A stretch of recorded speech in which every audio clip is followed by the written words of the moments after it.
Bonjour à tous, j'espère que vous allez bien. Donc je vous propose une guidance du 15 janvier au 15 février pour les taureaux. On commence tout de suite avec les arcanes majeurs du tarot de Marseille. Pour voir les énergies qui vous accompagnent sur ce mois, vous avez l'arcane sans nom, le diable et également le pape. Alors, avec l'arcane sans nom, on vous parle là d'un nouveau départ. On vous parle du début d'un nouveau cycle. Alors, avec la faux, on peut également couper, couper des liens, couper avec donc une personne ou avec une situation. Là, dans tous les cas, c'est un grand ménage et un soulagement qui arrive.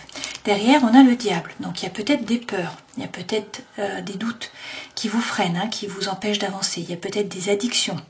Par rapport à l'alimentaire, par rapport à l'alcool, par rapport à la cigarette, par rapport également aux médicaments, ou encore des addictions qui sont affectives, des obsessions. Ce diable, ça peut aussi être une tentation. Donc il y a peut-être des peurs par rapport à un nouveau changement, enfin à une renaissance, à quelque chose de nouveau.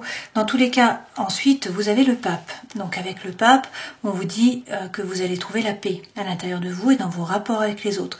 Le pape, c'est la bénédiction. On vous donne la bénédiction. La bénédiction, pardon, ça peut être également un mariage divin. Alors avec l'arcane sans nom, on vous parle du scorpion, avec le diable, on vous parle du capricorne, et avec le pape, on vous parle du taureau, justement, c'est votre carte, le pape.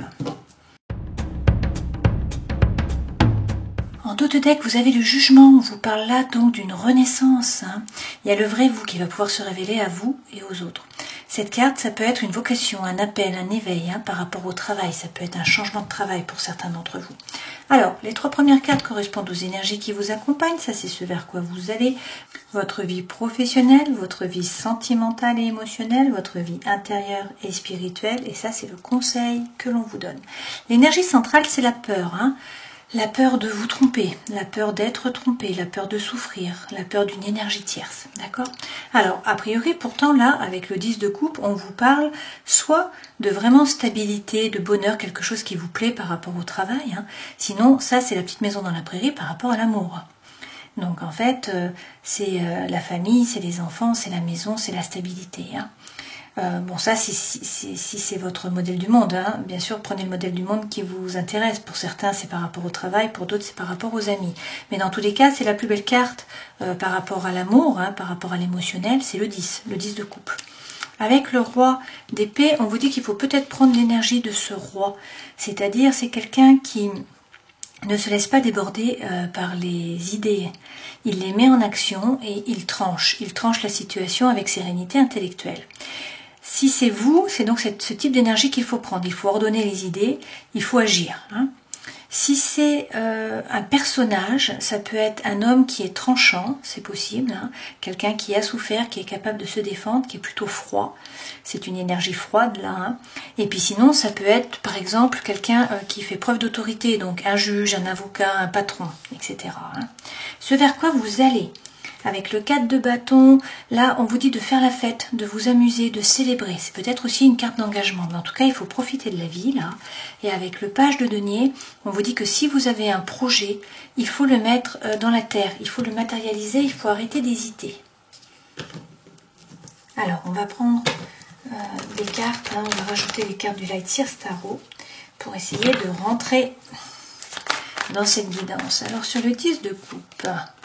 Vous avez le 5 de bâton, donc peut-être qu'il faut rentrer dans la compétition, peut-être qu'il faut vous battre là, il faut peut-être jouer des coudes si c'est par rapport au travail, il faut montrer que vous êtes là. Si c'est par rapport à l'amour aussi, peut-être qu'il faut être actif. Alors on vous dit effectivement qu'il faut peut-être tourner le dos à une situation du passé, en tout cas il faut être en éveil. Vous voyez, cette femme, elle a pris sa planche, elle attend la bonne vague pour pouvoir se jeter à l'eau. Donc en fait, elle attend les bonnes opportunités pour pouvoir les saisir. Mais pour ce faire, il faut bien sûr qu'elle soit en train de regarder. Donc il faut que vos sens soient en éveil, il faut que vous soyez actifs. D'accord ? Et on vous dit également qu'il faut vous aligner. Il faut faire preuve de congruence entre le cœur, l'esprit et l'âme. D'accord ? Alors, sur le 3 d'épée, qui peut donc être la peur, peur de souffrir, de vous tromper, d'être trompé, un frein. On nous explique là que vous restez peut-être dans votre zone de confort avec ce 4 de denier. Donc il faudrait peut-être vous ouvrir plus, c'est la loi de l'Hermès, sortir de votre zone de confort, prendre des risques, tout simplement pour vous renforcer et puis aussi pour qu'il vous arrive des choses, hein, tout simplement. Avec le roi de denier, a priori, vous n'avez pas de problème vraiment par rapport au matériel. On vous dit là de prendre cette énergie du roi, c'est-à-dire de bien vous ancrer, de bien vous stabiliser hein, sur le sol, de reprendre votre pouvoir, d'être serein, d'avoir confiance et la force tranquille. Sur notre roi d'épée, là, vous avez le 6 de coupe. Vous l'avez déjà ici dans votre vie professionnelle. Donc, dans la vie professionnelle, le 6 de coupe correspond à de la coopération, à de l'échange, à de l'avancement. Hein, donc, c'est très positif. Dans la vie amoureuse, c'est également une carte d'harmonie. Où là, en fait, vous êtes tellement bien avec la personne que vous pouvez laisser sortir votre enfant intérieur. Hein, vous vous sentez en sécurité. Donc, ça, c'est le retour ou l'arrivée de votre âme sœur, de votre flamme jumelle, de votre moitié. Hein. Et effectivement, on vous parle de réussite et de succès. Là, on vous dit que vous êtes sur la marche juste avant le podium. Pour certains, on vous parle là d'un voyage. D'accord? Donc, a priori, il faut arrêter de rabâcher hein, vos idées, de vous laisser déborder par les idées. Il faut les mettre en action, peut-être être capable de couper avec une situation ou une relation. En tout cas, vous allez trouver l'harmonie et vous allez vers le succès et la réussite. Ou sinon, c'est un voyage. D'accord? Alors, sur le 4 de bâton qui est célébré faire la fête. On vous dit qu'effectivement là, de nouveau, avec le jugement, hein, c'est la même carte que vous aviez déjà ici. Donc on vous dit qu'il y a un renouveau, il y a une vocation, un appel, un éveil. Pour certains d'entre vous, le vrai vous se révèle à vous et également aux autres. Et a priori, il y a des opportunités qui se présentent à vous. Hein. Vous allez avoir le choix entre plusieurs projets ou plusieurs personnes. D'accord ? Sur le page de denier, vous avez la tour. Hein. Donc avec la tour, on nous parle là d'un bouleversement de votre environnement intérieur et ou de votre environnement extérieur. Cette tour est déconstruite. Alors c'est pour la reconstruire sur des bases qui sont plus solides. Hein. Qu'est-ce qui peut détruire votre tour? Il peut y avoir une séparation, il peut y avoir un coup de foudre, il peut y avoir un déménagement, il peut y avoir un changement de travail, il peut y avoir un secret qui est révélé. Hein. Bon. Voilà, vous comprenez, hein, vous comprenez ce que représente cette tour. Avec le cavalier d'épée, là c'est plutôt positif, on vous dit qu'il faut croire en vos anges gardiens, qu'il faut avancer, qu'il ne faut pas hésiter à communiquer. Ce cavalier, en général, hein, il amène la bonne solution, il amène également la fin d'un dilemme mental, d'accord? Donc c'est plutôt positif. Ok. Alors, par rapport aux professionnels, effectivement, là, vous avez le 6 de coupe. Donc, on vous parle d'avancement, de coopération, d'échange hein, par rapport au travail. Alors, on vous dit qu'il ne faut pas hésiter à vous jeter à l'eau, à vous détacher, hein, peut-être d'un ancien travail, peut-être de freins qui vous empêchaient d'être créatif. Là, c'est un nouveau départ, c'est une énergie qui est libératrice. Pour certains, vous changez de travail. Hein. Vous allez faire quelque chose qui vous tient plus à cœur, qui vous fait vibrer. Et dans tous les cas, vous allez vers le soleil avec le travail, hein, d'accord? Donc il ne faut pas hésiter en fait à vous jeter à l'eau et à avancer là. On va prendre quelques cartes des lumières de fées, donc s'il vous plaît pour les taureaux, par rapport au travail. On nous parle de formation, hein, une fois de plus, et de changement de cap, effectivement, ça revient beaucoup, hein, et de ralentissement. Donc pour certains, il faut peut-être ralentir, hein, par rapport au travail, on vous dit qu'il faut communiquer. Il y a un changement de cap qui peut être nécessaire pour certains d'entre vous, et on vous dit que du coup, il faudrait gagner en compétences, il faudrait vous former. Dans votre vie sentimentale et émotionnelle, vous avez le cavalier de coupe. Donc là, c'est l'amour qui arrive. Hein. Alors, soit c'est quelqu'un du passé qui revient pour vous demander pardon, hein, pour vous présenter ses excuses, soit c'est l'amour sincère qui arrive. Alors, deux cartes qui tombent, on les prend. Qu'est-ce qu'on nous dit? Oui, le feu revient, hein, avec le cavalier de bâton, là c'est l'explosion, c'est l'énergie, c'est la fougue, c'est l'envie, donc ça revient. Et avec l'empereur, eh bien, on vous dit qu'il va falloir prendre une décision et puis qu'il va falloir passer à l'action. Hein. Du coup, dans votre vie intérieure et spirituelle, vous avez de nouveau la tour, comme ici. Hein. Donc c'est la même chose, on vous dit qu'il y a un bouleversement de votre environnement intérieur et extérieur. On va peut-être prendre par rapport à l'amour une carte d'effet quand même. Savoir de quoi on nous parle là, pour les taureaux. Alors, on vous parle de flamme jumelle, on vous parle d'engagement, on vous parle de pause pour certains dans une relation. Hein. D'accord? Allez, on va regarder ensuite avec les jeux d'amour. Hein.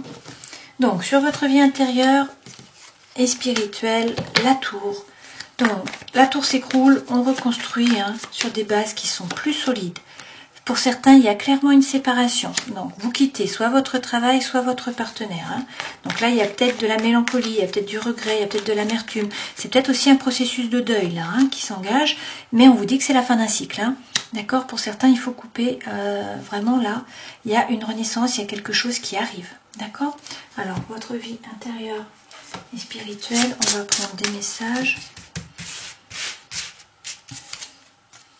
On vous parle de joie, donc on vous dit qu'il faut cultiver la joie, qu'il faut avoir la foi, qu'il faut faire preuve de gratitude pour ce que vous avez déjà pour votre évolution actuelle, et puis comment vous allez encore évoluer, faire preuve de gratitude, et peut-être aller dans la nature, vous relier à la nature. Ok? Alors, le conseil que l'on vous donne, quel est-il?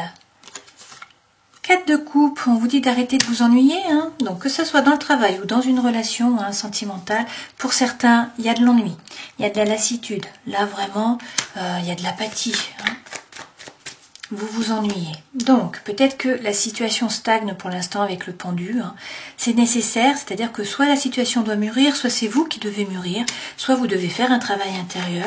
Bon, dans tous les cas, il faut analyser la situation, la regarder sous tous ses angles pour essayer de trouver une solution qui soit novatrice. Pour l'instant, ça ne bouge pas. Il y a peut-être un temps de suspension qui est nécessaire, mais on vous dit qu'il va falloir faire un choix avec les amoureux, il y a un choix qui doit être fait.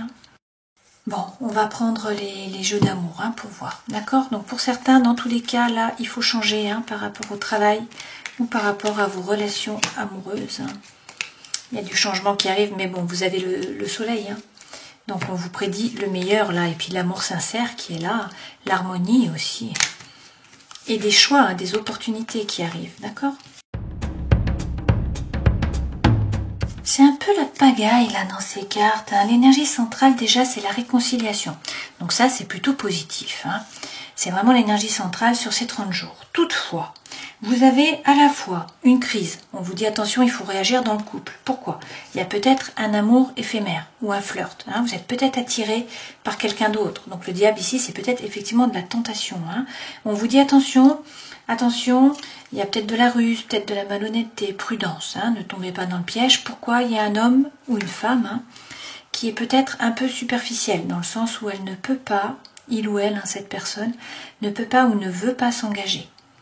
D'accord? On vous dit que toutefois, par rapport à vous, là, il y a un changement qui arrive, il y a un renouveau, il y a un nouveau départ, il y a de la renaissance, vraiment de la vitalité au printemps. Alors peut-être avec un bélier, un taureau ou un gémeau, ou peut-être qu'on nous parle de vous parce que vous êtes taureau. D'accord? Alors, par rapport à cet amour-là, éphémère et passager, ce flirt, on vous dit de faire preuve de sagesse, de bon raisonnement. On vous parle aussi d'une amitié qui est sincère, de loyauté. On vous dit qu'il faut être à l'écoute de vous, là, dans le mois à venir. Alors, pour certains, on vous parle du retour de quelqu'un du passé, qui avait été mis en pause. Il y a une relation qui était sur pause. On vous dit que là, c'est votre âme sœur. Vous êtes en présence de votre âme sœur. Donc, on vous dit que c'est le bonheur, là. La vie en rose, le happy end, c'est la plus belle carte du jeu. On vous parle d'amour inconditionnel, d'affection, de vrai amour, d'amour véritable. Et puis donc, vous avez la plus belle carte du jeu, qui est vraiment le happy end. On nous dit également que vous êtes guidé, là. Vous avez une protection divine.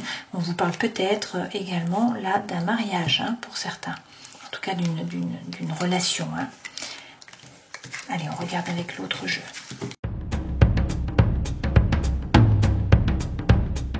Bon, dans ce jeu, on en revient un peu au même. On vous dit qu'il y a une relation qui a été un échec, vous voyez, et qu'il y a l'un des partenaires qui s'envole, qui s'en va. D'accord? Par contre, l'énergie centrale, c'est les promesses. Et là, qu'est-ce qu'on nous dit? Que vous allez pouvoir faire confiance. On nous parle d'amour, on nous parle de puissance. Vous allez pouvoir vous ancrer. Là, vous vous sentiez seul, mais c'est terminé apparemment. Pourquoi? Parce que nous avons une rencontre. Et là, on nous parle de coup de foudre. D'accord? Alors, bien sûr, l'énergie centrale, c'est les promesses. Et puis, on vous parle de couple, là. On vous dit qu'il y a un couple. Alors, c'est peut-être fragile au départ.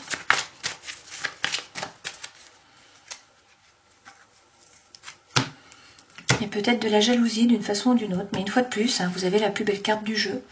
Vous avez la vie en rose, le happy end. Donc, c'est quand même de très bon augure. Les deux fois, on vous parle là de coup de foudre. Et puis donc, peut-être de rencontres aussi, hein, de promesses qui sont échangées. Voilà, donc écoutez, pour certains d'entre vous, tout va bien se passer.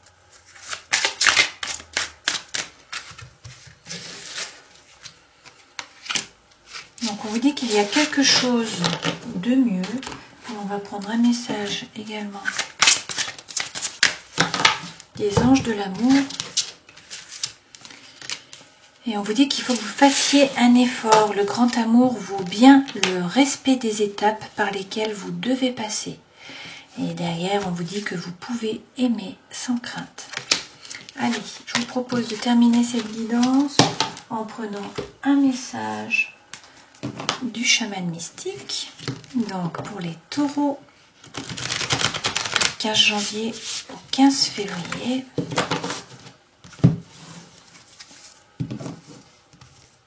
Et vous avez l'être aimé à l'envers. Soyez prudent avec l'amour romantique, le genre d'amour qui vous transporte ou vous anéantit.